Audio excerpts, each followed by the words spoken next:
பல்லடத்திலிருந்து வந்திருக்கக்கூடிய நமது தண்டபாணி ஐயா அவர்களை வருக வருக என வரவேற்கின்றோம். தென்னாருடைய சிவனை போற்றி, என் நாட்டவர்க்கும் இறைவாக போற்றி. நான் என் பெயர் தண்டபாணி, திருப்பூர் மாவட்டம் பல்லடத்திலிருந்து வந்துள்ளேன். மண்ணை தோண்டினால் புதையல், ஜோதித்தை தேடினால் விடியல். இன்று 26வது கருத்தரங்கம் குபேர கலசத்தில் பேசுவதற்கு பிரபஞ்சம் என்னை அனுமதித்திற்கு நான் நன்றி செலுத்திக் கொள்கிறேன். மேலும் என் குருநாதர் மற்றும் என்னை பெற்றெடுத்த என் தாய் தந்தையர்களுக்கு முதற்கண் வணக்கத்தை தெரிவித்துக் கொண்டு, நான் இன்னும் பேசக்கூடிய தலைப்பு 12 பாவத்தில் ராகுவின் பரிகாரங்கள். அதாவது, வணக்கம். 12 பாவத்தில் ராகுவின் பரிகாரங்கள்.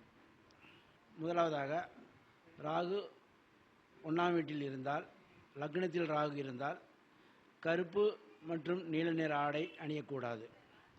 கழுத்தில் வெள்ளை ஆபரணம் அணியவும். ஓடும் நீரில் தேங்காயை மிதக்க விடவும். கோதுமை மற்றும் வெல்லம் தானம் தரலாம். குளிக்கும் நீரில் சிறிது பால் ஊற்றி குளித்தால் நன்மை தரும். முள்ளங்கி தானம் தருவது நன்மை தரும்.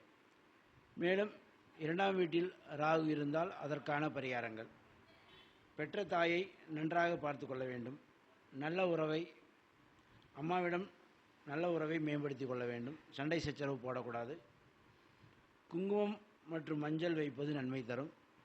தங்க ஆபரணங்கள் அணிய வேண்டும். வீட்டின் வடமேற்கு பகுதியில் வெள்ளி பொருட்கள் வைப்பது நன்மை. கீழ்நிலை மக்களை மரியாதையுடன் நடத்த வேண்டும். 3ஆம் வீட்டில் ராகு, அதற்கான பரிகாரங்கள். யானை பொம்மை தந்தத்துடன் இருக்க வேண்டும். வெள்ளி நகை அணியுங்கள். கன்னியாதானம் செய்வது நன்மை தரும். மேலும் கடுகு தானம் தரலாம். குடும்பத்தை பிரிந்து எக்காரணத்தை கொண்டு வாழக்கூடாது. பறவைகளுக்கு உணவு தானமாக தரலாம். அத்திமரம் நடலாம்.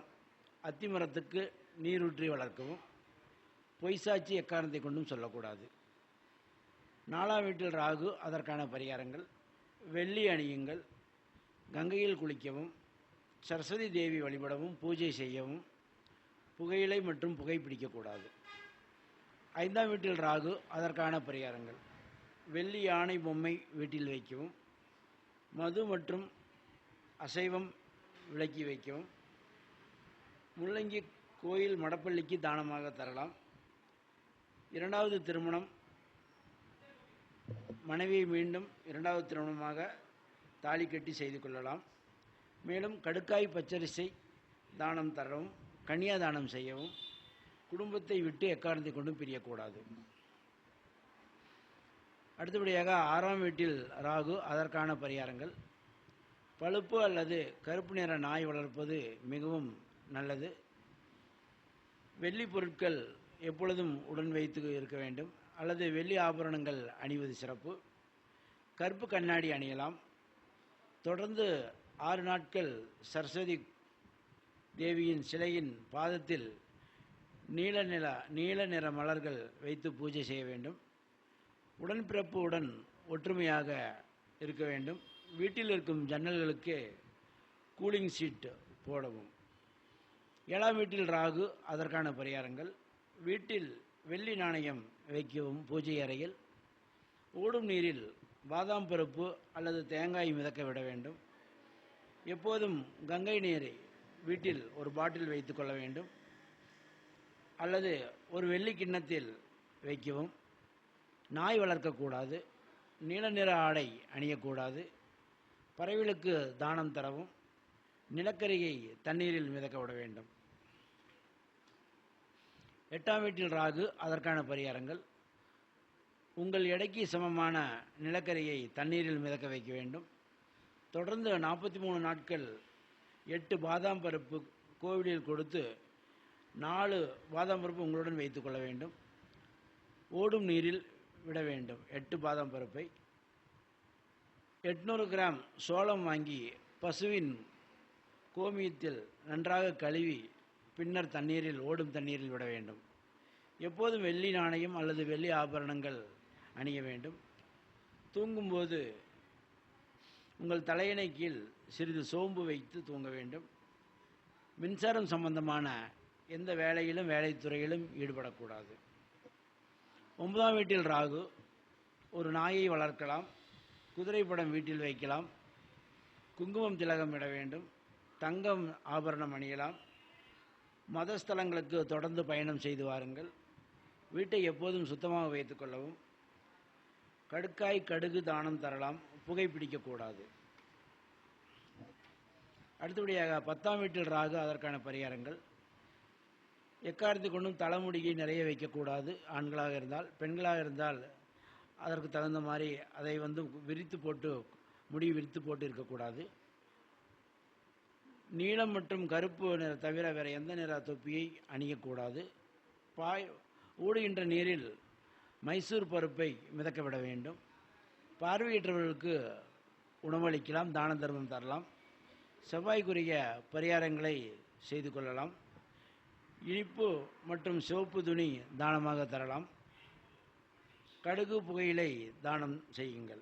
11ஆம் வீட்டில் ராகு, அதற்கான பரிகாரங்கள். தங்கம் அணியுங்கள், குங்குமப்பூ திலகம் இடலாம், வெள்ளி டம்ளரில் தண்ணீர் குடிக்கலாம். வியாழன் என்று மஞ்சள் துணியில் சுற்றப்பட்ட உளுந்தை தானமாக தர வேண்டும். வியாழன் என்று வெங்காயம் அல்லது பூண்டு சாப்பிடக்கூடாது. மின்னணு பொருட்களை பரிசாக தானமாக தரலாம். யானை பொம்மை வீட்டில் இருக்கக்கூடாது. வீட்டில் இருக்கும்போது அனைத்து மின்சாதன வேலை செய்யும் நிலையில் இருக்க வேண்டும். நீல நிற ஆடை மற்றும் நீல நிற கல் மோதிரம் அணிய வேண்டாம்.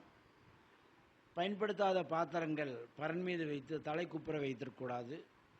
12ஆம் வீட்டில் ராகு, அதற்கான பரிகாரங்கள். ஒரு சிவப்பு நிற சிறிய பையில் சோம்பு வைத்து கொள்ள வேண்டும். சமையலறையில் அமர்ந்து உண்ண வேண்டும். ஓடும் நீரில் நிலக்கரியை மிதக்க விட வேண்டும். யானைக்கு முள்ளங்கி தானம் கொடுக்கலாம். கழுத்தில் ஒரு வெள்ளி டாலர் அணிந்து கொள்ளலாம். வீட்டில் ஒரு வெள்ளி யானை பொம்மையை வைக்க வேண்டும். சரஸ்வதி தேவியை வணங்குவதால் அனைத்து பிரச்சனைகள் தீர்ந்து சுபமாக இருக்க வழியுண்டு. மேலும் லக்ன ரீதியாக யாருக்கு எப்படியெல்லாம் திருமணம் நடக்கும் என்பதை ஒரு சிறிய டிப்ஸாக தர உள்ளேன். அதாவது மேச லக்னமாக இருந்தால் அவர்களுக்கு 15, 20, 25, 30 இந்த வயதில் திருமணம் நடக்கும்.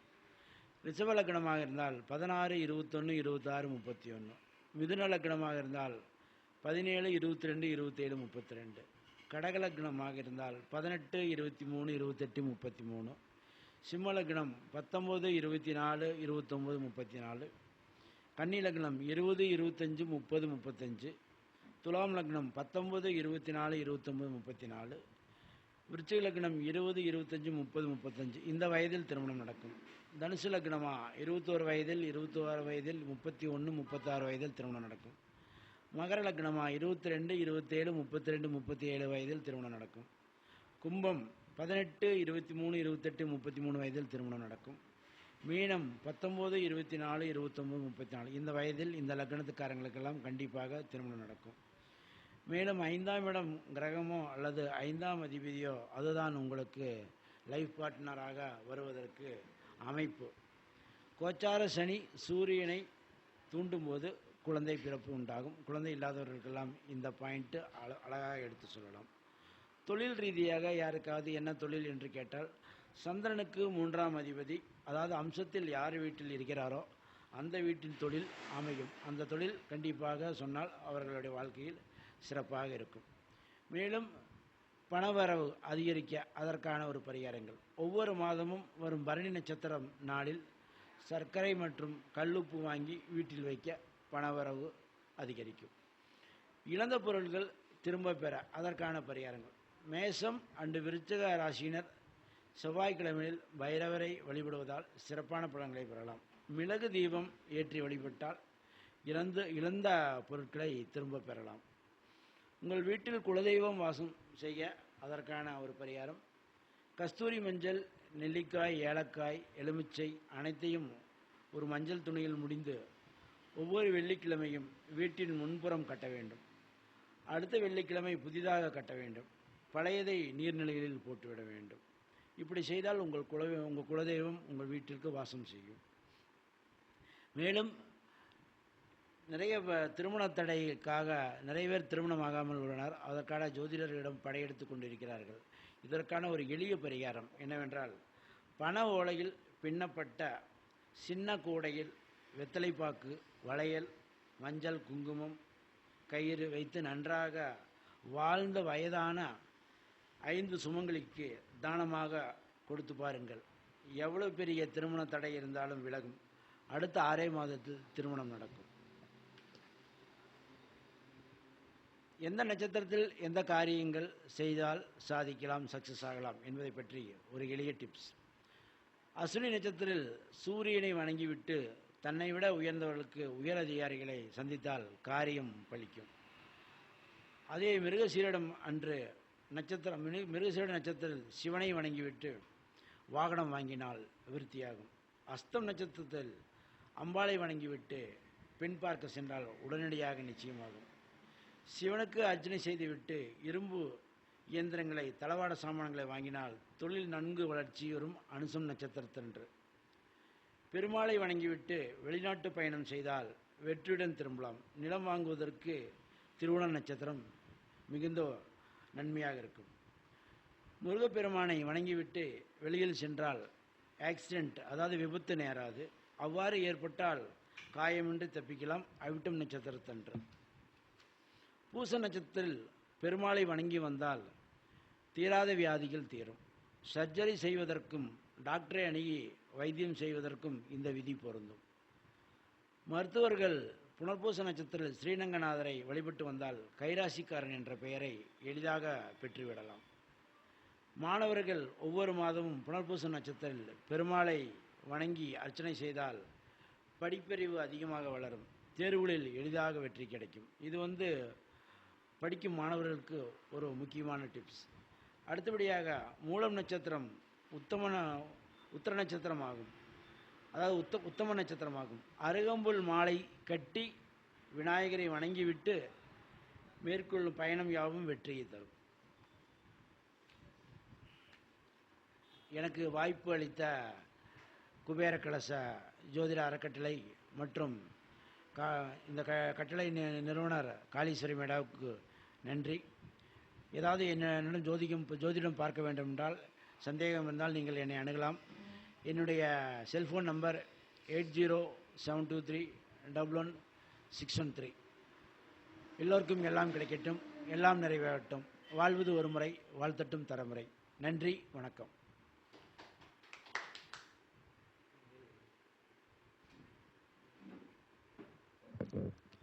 மிக அருமையாக ராகு 12 பாவங்களிலும் இருந்தால் என்ன பலன்களை செய்யும் என்பதை மிக தெளிவான உரையை அளித்த நமது தண்டபாணி ஐயா அவர்களுக்கு நன்றியை தெரிவித்துக் கொண்டு அவரை கௌரவிக்கும் விதமாக பொன்னாடை போர்த்தப்படுகிறது.